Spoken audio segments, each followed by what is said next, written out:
ਹੌਲੀ ਮਿਹਨਤਾਂ ਨਾਲ ਨਾਮ ਹੁੰਦਾ ਆ। ਪਹਿਲਾਂ ਹਰ ਬੰਦਾ ਆਮ ਹੁੰਦਾ ਆ।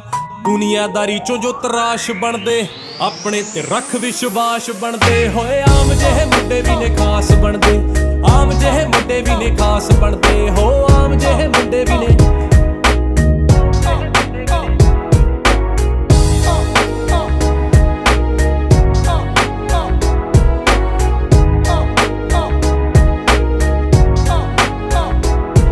ਮਨ ਸੱਚਾ, ਸੋਚ ਉੱਚੀ, ਮਿਹਨਤੀ ਵੀ ਹੋਵੇ ਜਿਹੜਾ, ਉਸ ਬੰਦੇ ਦੀ ਤਰੱਕੀ ਫਟਾਫਟ ਹੁੰਦੀ ਆ।